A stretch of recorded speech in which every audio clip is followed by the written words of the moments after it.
So, I'm humbled and honored to be here. Emmanuel is someone I admired and liked tremendously. You see his influence here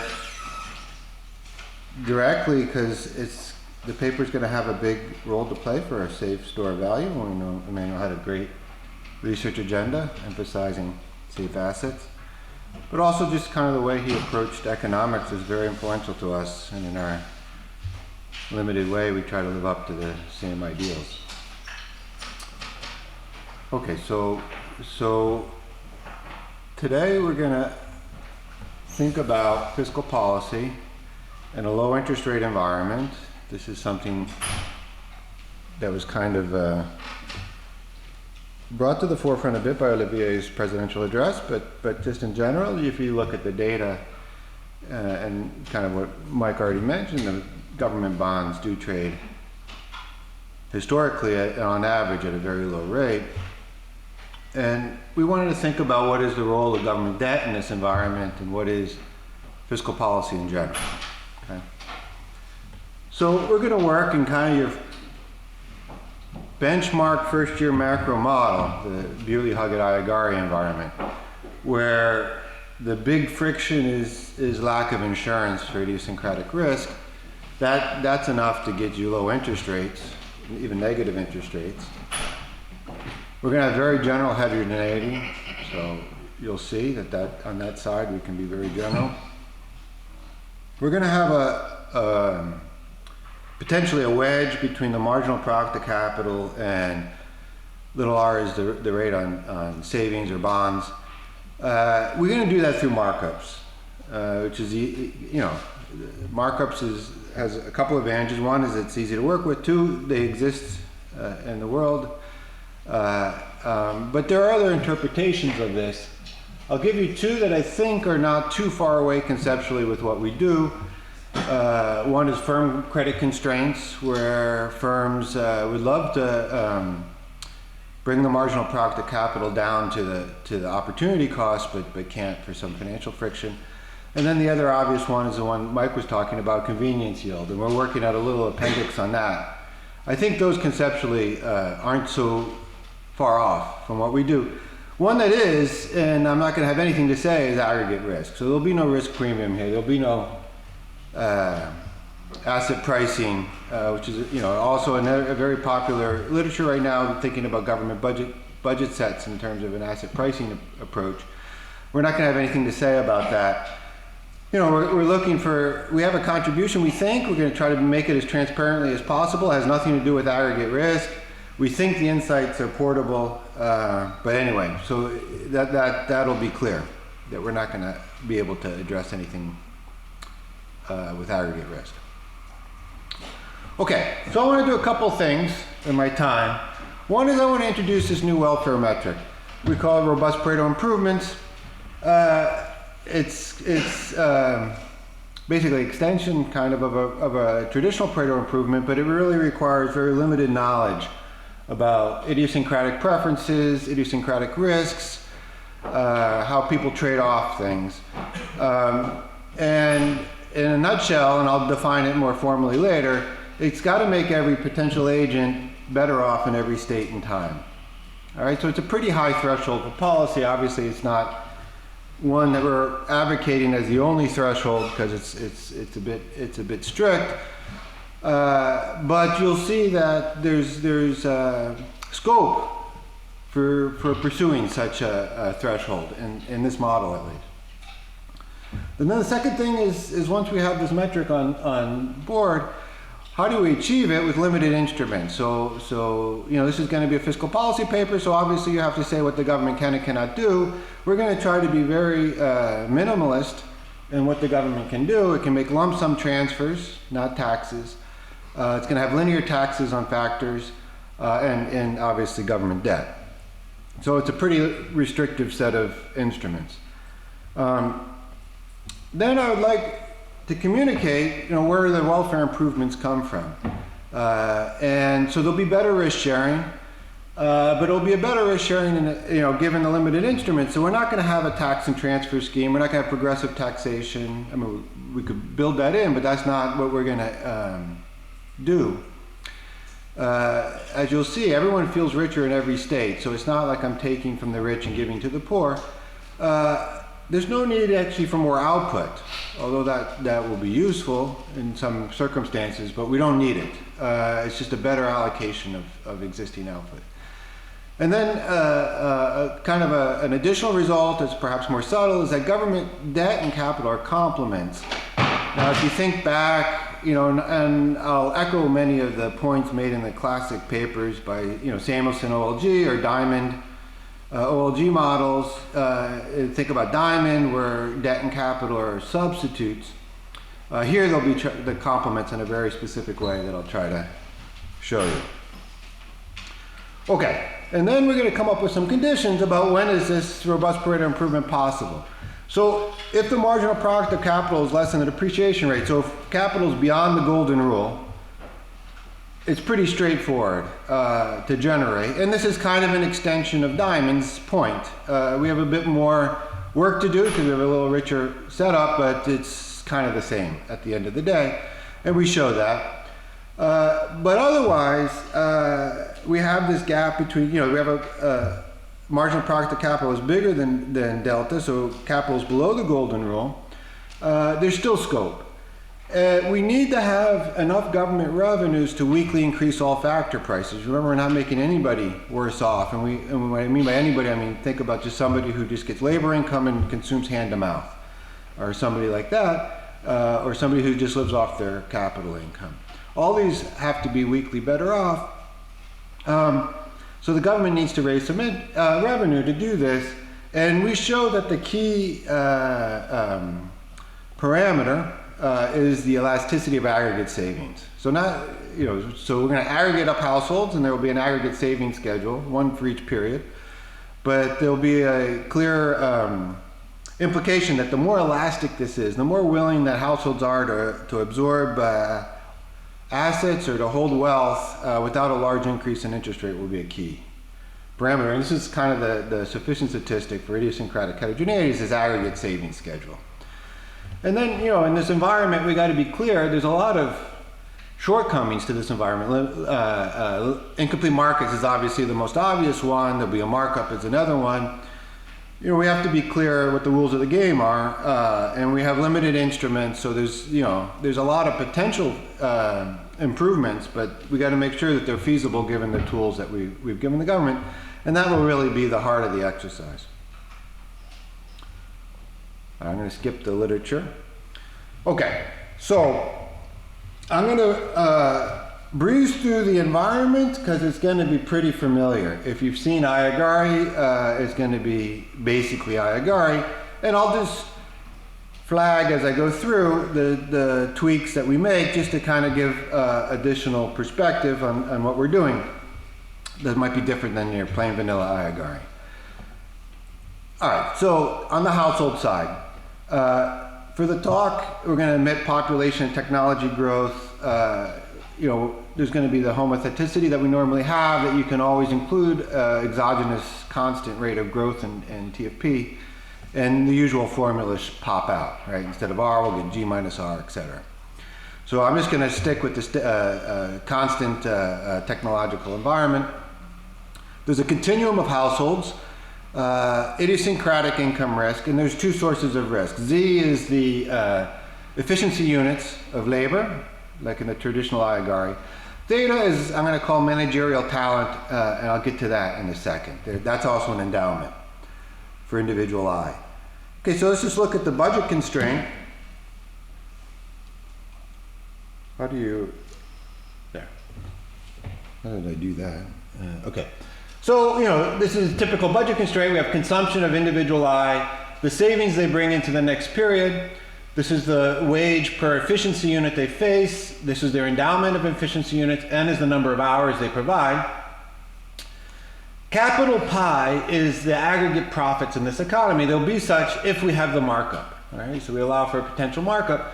And the way we model that is, as I said, there's some endowment of managerial talent for person I, and they get some claim on the aggregate profits. Okay, so it works just like labor in efficiency units. There's some talent or managerial endowment that they claim some of these profits. Okay, they're not traded, so that's something to keep in mind. Just like human capital is not traded. The return on their savings, R is the return on savings, cap T is any kind of transfer, lump sum transfer the government gives. And then there's a borrowing constraint. Preferences can be very general with one restriction that we make for tractability, and that's that labor is supplied without wealth effects. Okay, so that's something that we use, and you'll see very clearly how we use it. But other than that, we don't really care so much about what the preferences look like. They can vary across individuals. We can allow for general recursive utility, Epstein-Zinn. We can nest different cohorts. We can have people only have utility in certain times. You'll see that because we work through budget sets, the preferences really don't matter. As long as more is better, we're okay. Firms, completely standard other than potentially the markup, which might not be in this traditional Aguiar. There's a representative firm, constant returns to scale technology. The taxes without loss, as usual, we can levy on the factor payments that the firm makes. So tau K is the tax on the rental rate of capital, which is RK. Tau N is the tax on labor. We get the usual first order conditions. The marginal product of capital is going to equal the inclusive of tax cost of rental rate, plus there's this wedge if there's a markup. Same with labor and the wage. Okay, and then we have aggregate pre-tax profits. Is just, if mu is strictly greater than 1, we have profits, and they get taxed at tau pi. So here you can see our taxes. They're linear taxes on the factors. Capital, labor, and the profits. Oh, interrupt with questions, but so far, I assume this is pretty plain vanilla. Okay, then the government, what does it do? It levies these taxes. It could potentially lump sum rebate surpluses. This is the tax revenue. I'm going to call it seigniorage revenue because I want to think about a world in which R may be negative. So by issuing bonds, the government is actually getting resources, just in the same sense of, people would like to hold money without the government having to pay a rate of return. People want to hold these bonds and are willing to even potentially pay the government for holding the safe store of value. And then, we aggregate market clearing, asset market clearing, labor market clearing, goods market, the resource condition, and equilibrium is standard given a fiscal policy. Households optimize, firms optimize, the budget constraint holds, and markets clear. Okay, so that's the environment. Aguiar with a couple of little twists, the markup and taxes and general preferences. But other than that, we're living in that world where idiosyncratic risk looms large, and people want a store of value, a safe store of value. Okay, so item 1, let's think about the welfare metric, this robust Pareto improvement. So let's go back to the household's budget constraint. And I just put in blue these aggregate equilibrium objects that show up on the right-hand side. And basically, I want to restrict relative to some reference equilibrium, right? So I'm going to call that the initial equilibrium. The government want to do some policy, and I want to make sure that everybody is on board with this policy in every state. And so I'm going to require that wages, remember this is the after-tax wages the households face. So from the household's perspective, this is what they're bringing home. Wages weekly increase. Interest rates, the return on savings weekly increase. Profits weekly increase. And then lump sum transfers weekly increase. And then if a lower bar, which is the loosest borrowing constraint in the economy, if that's strictly negative, the borrowers don't really like the higher interest rate, so I have to compensate them. Now, for a lot of the talk, I'm going to just set this equal to 0, so this term will disappear. But you know, just to keep it in mind that if there's some negative positions on assets, the interest rate, they have to make them whole as well. And then of course one strict inequality. Okay, so this is our robust Pareto improvement, and it works through the sequence, the flow budget constraint, and it's just making the right hand side of this flow budget constraint bigger.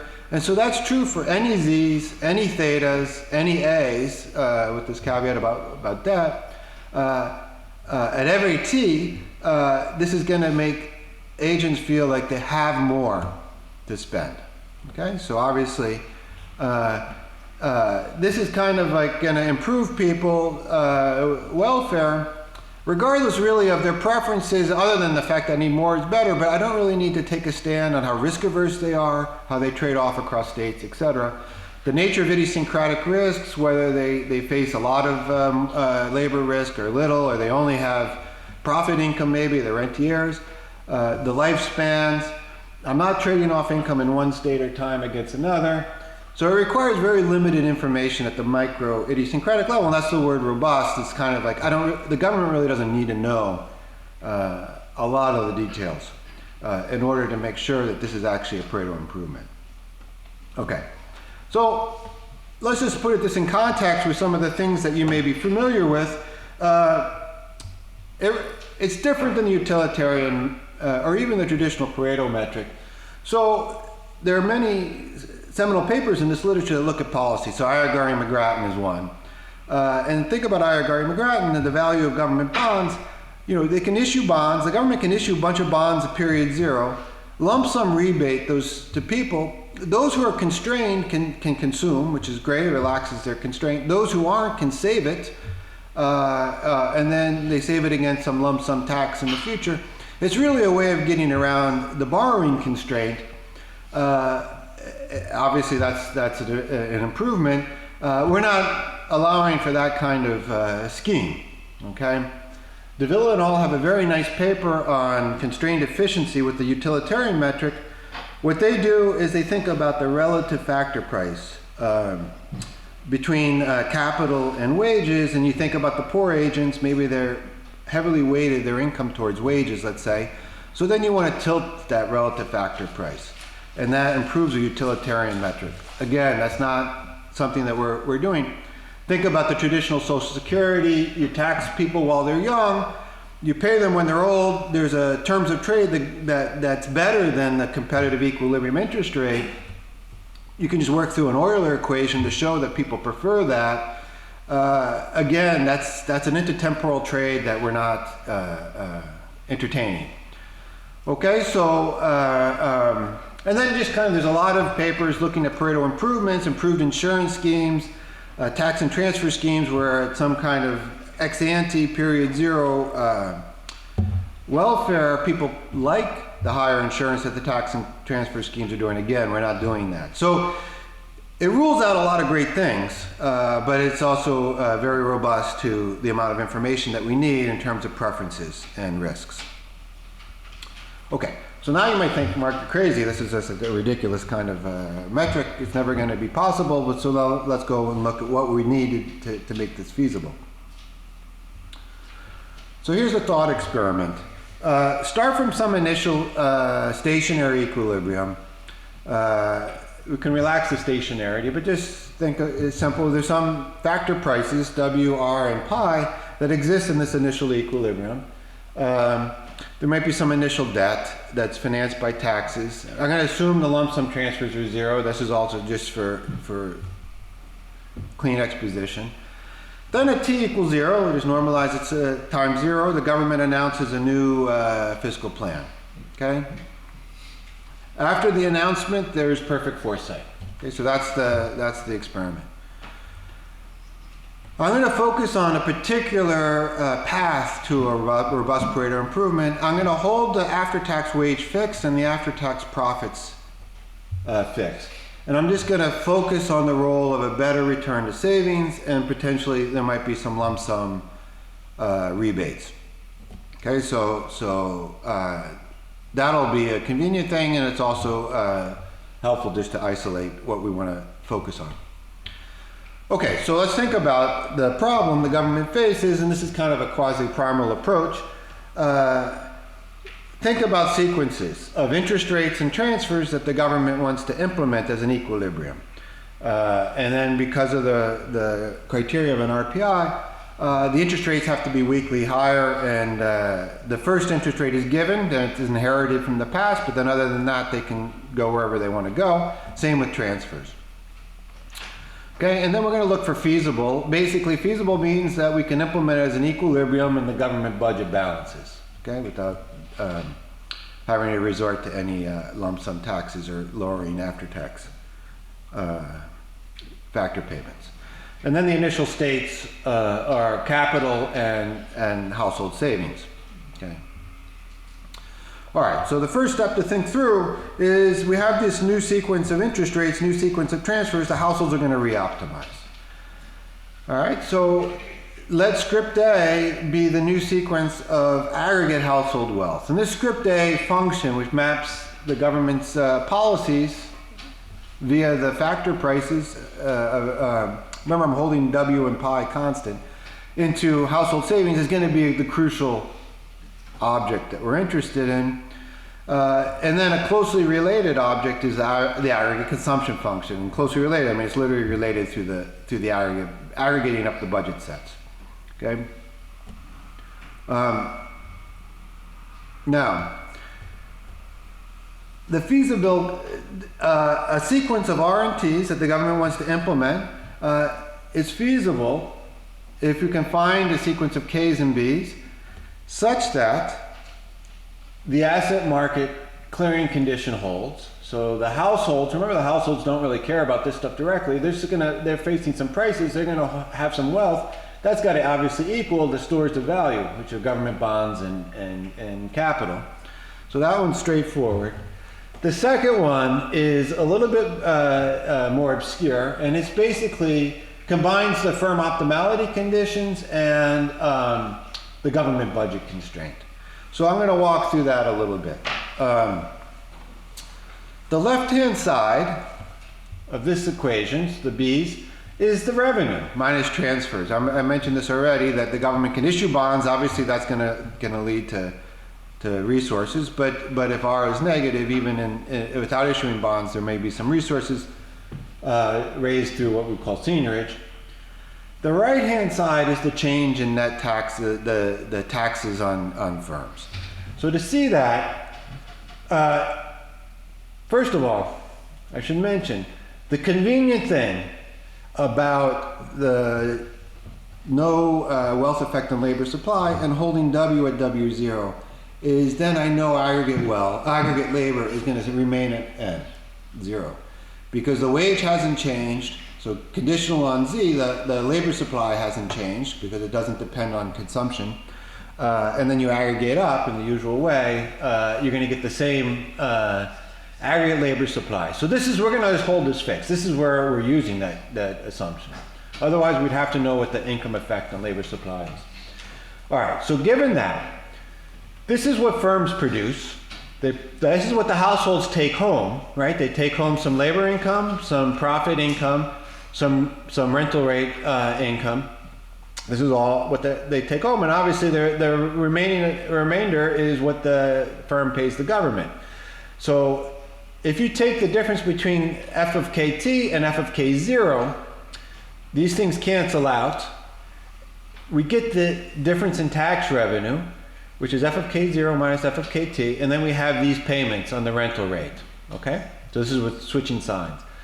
So this is basically the change in tax revenue, all right?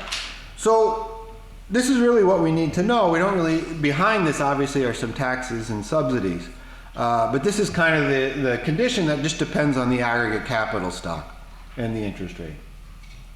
All right. There's another one that I'm going to use, which is the same condition. And it's the same condition because of Walras' law. I'm going to talk more about that condition, give you a little more intuition, but I just want to make this statement. By Walras' law, you know, this one I derived using the government budget constraint is satisfied. The additional restriction on equilibrium was that the resource condition was satisfied. That came for free through Walras' law, but I could have done the other way. I could have said the aggregate resource condition holds. This is what the households want to consume given the sequence of interest rates and transfers. This is the resources in the economy. The resource condition has got to hold. So if this holds, we also have the conditions of a competitive equilibrium, and then the government budget constraint holds through Walras law. So I could go with either one of these, and I'll show a little bit of, we use both, depending on which is convenient. All right, so but let me talk a little bit through this condition. And the first thing I'm going to do is what we call the constant K policy, and it's useful for simplicity and transparency of what we think is kind of the heart of what's going on. So the government is going to keep capital at its initial level, and it's going to increase debt. Okay, so this feasibility condition that I just talked about, this term is going to cancel, right? The total output hasn't changed. All that's changed is RT relative to R0. And I'm going to set B0 equal to 0 as well in this. Okay, so and I'm going to ignore transfers for a second. So here's what the government is raising through bond issuances. Here's that right change in tax revenues. And what do I mean by the change in tax revenues? So here's the problem with this policy is the government issues debt, the interest rate goes up for the households to absorb this additional wealth. Other than if we didn't do anything else, capital would be crowded out, right? For the usual reasons. A higher interest rate will crowd out capital. Firms will demand less capital. That will lead to lower wages and profits. So what the government has to do to keep wages and profits constant is subsidize firms' capital, rental of capital, and the size of that subsidy. And you just kind of go through the simple math that the marginal product of capital, right, is going to have to equal the after-tax payments. So whatever R goes up, tau K has got to go down. It's got to be negative to subsidize firms hiring capital. And the size of the subsidy is exactly equal to the change in the interest rate. Okay, so the subsidy the government has to pay firms is exactly the change in the interest rate times the initial capital level that we're trying to keep constant. Okay, so that's where this right-hand side is coming from, and why I say it's a change in taxes. It's actually the subsidies that the government needs to pay to satisfy these conditions. Okay, so let me give you some intuition about what's going on. I'm going to go to the steady state. So in the steady state, BT plus 1 equals BT. So we're just left with minus R, which is some steady state level times B. We just have some R steady state level minus R0 times K0. And then here's the Aguiar diagram. I didn't actually tell Mike to put a diagram in, but this is what I had in mind if I had. So hopefully this will be provide all the intuition. So if you look at Aguiar, you know, we all stared at Aguiar. This is the diagram.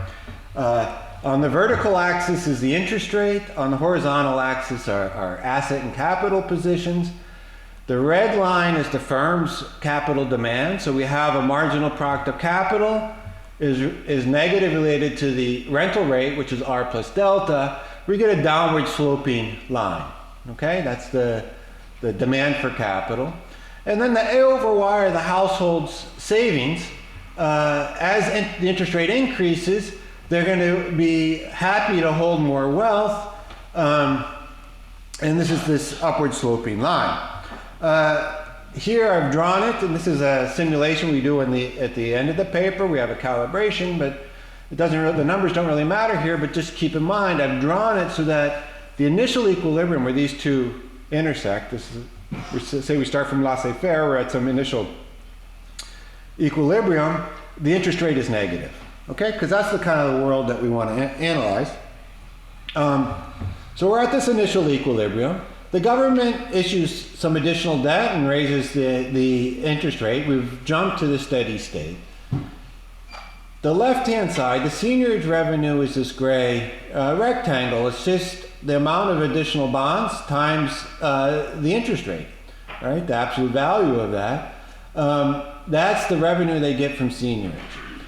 This is the cost. I've already explained that they have to subsidize capital. Remember, capital is going to stay at K0. This is the cost of that subsidy. It's this red horizontal rectangle, the change in R times K0. So this condition boils down to this gray rectangle being larger than the red rectangle. Now, immediately from this picture, we can see the importance of the elasticity of this A function.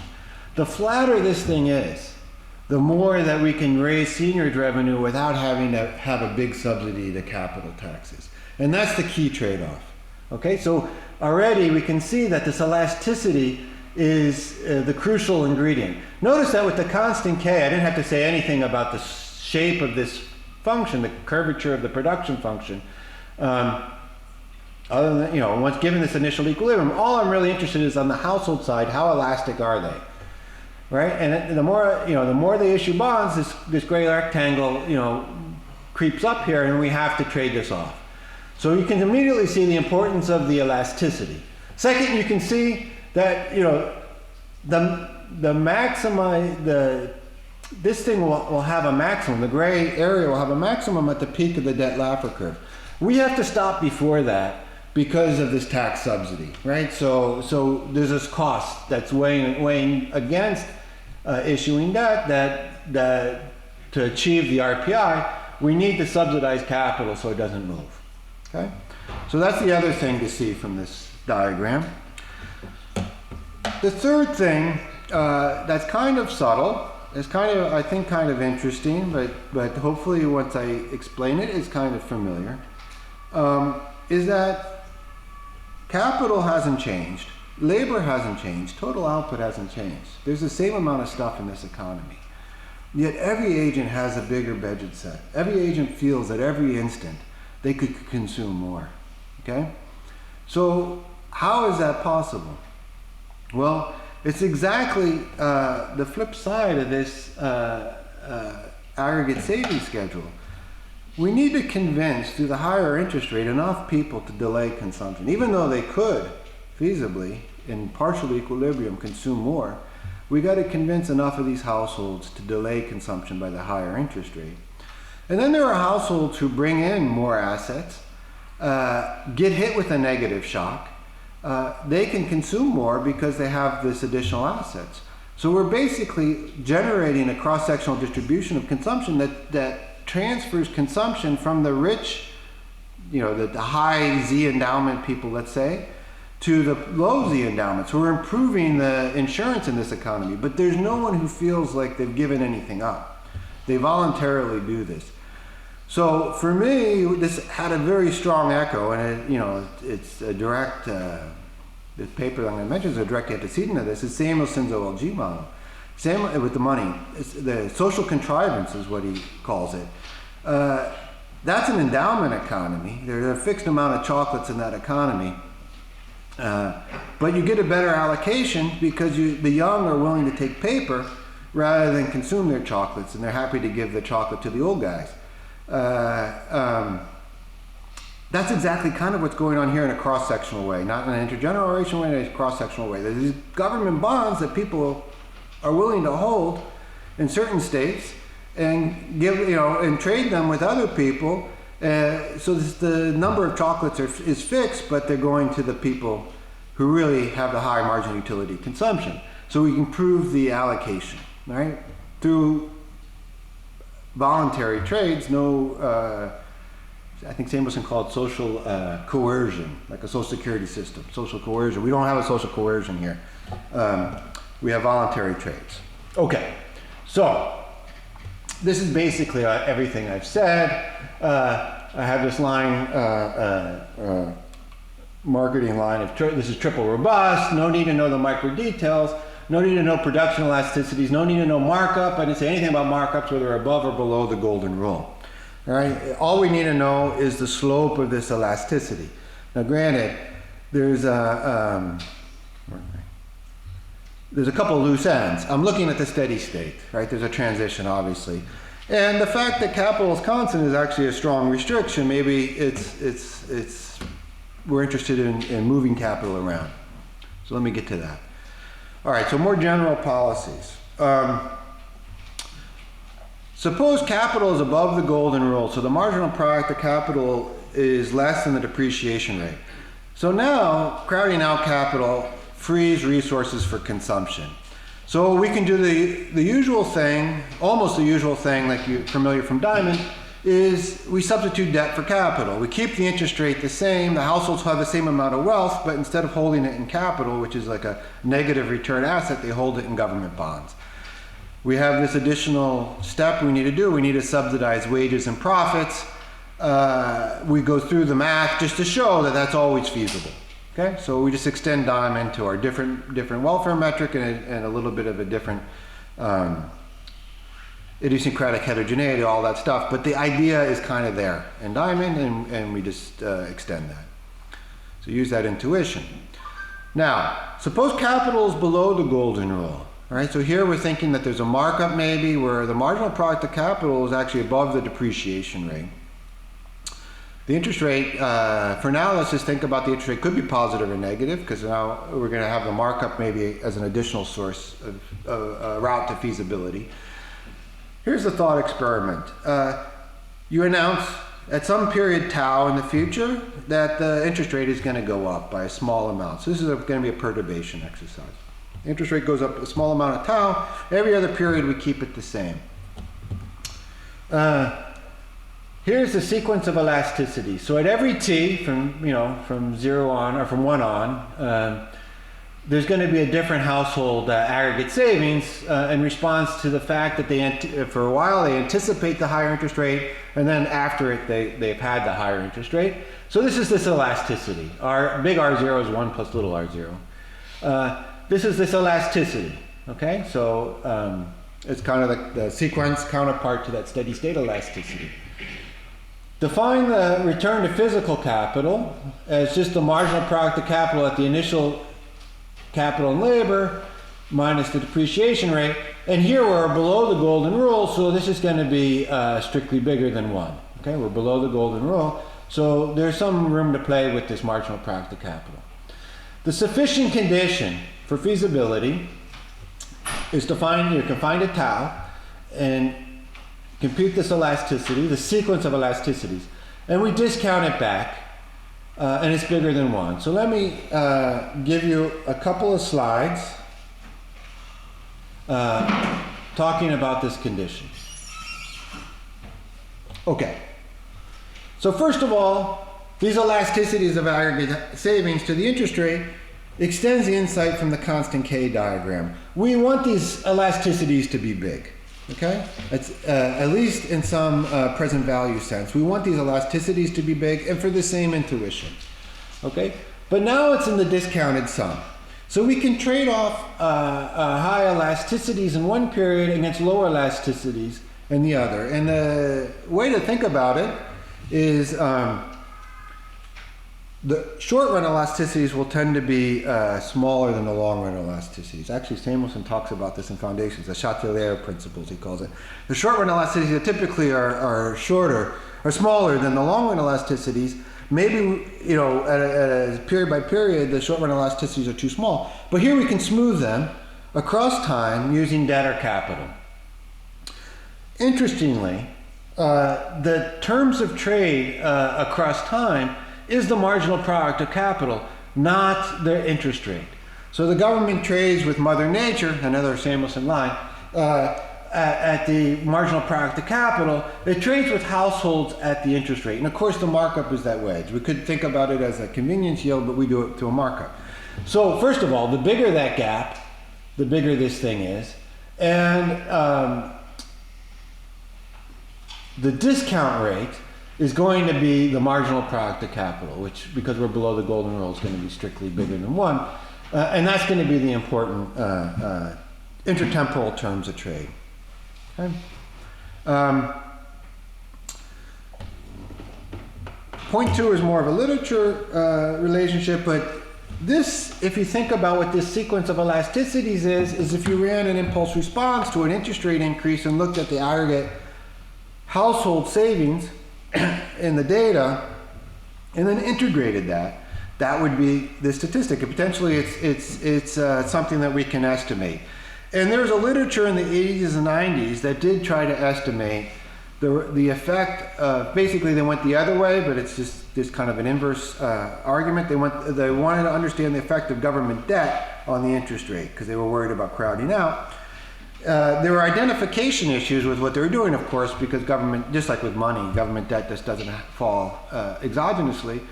But what they did find, which is kind of interesting, was extremely elastic aggregate savings, very little crowding out. So that's kind of heartening in some sense if we take this condition to the data that perhaps is something that would be feasible. The other thing, and here's a shout out to Ludwig and company, is they have a very slick and fast technique for computing with the sequence Jacobian, but this is basically what this is. A little bit, there's a little bit of tweaks to it, but it's basically what their algorithm does. It's very fast, it's very slick, they have a very nice way to do it. So in any model, it's very easy to verify this, and using their algorithm. And then the final thing we do in the paper, and I won't go through it, but we take a calibrated Aguiar model. We take the standard estimates of idiosyncratic income processes, some measures of a markup. We compute a policy experiment of basically going from laissez-faire to 60% of debt to GDP, which is the average that we see in the long sample.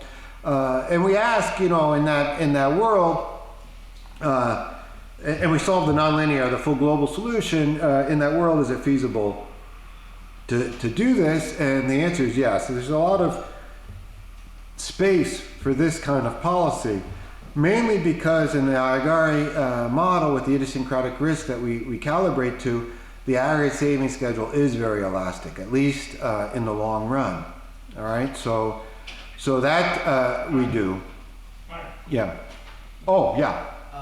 In your environment, can you map the interest rate elasticity into weighted average MPCs for which you might have better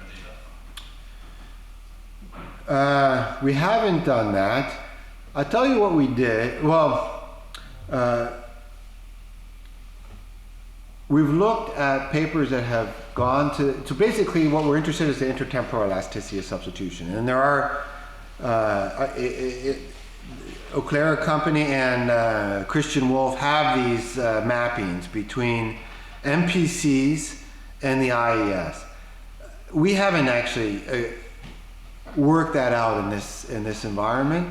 One thing that we did do is we worked with a representative Asian example where we have the Euler equation, and it's clear that you can map it into the intertemporal elasticity of substitution, which is a primitive in that environment, and that has to be bigger than some measure of that and the markup together have to be bigger than some threshold. As you can imagine, that's exactly what we need.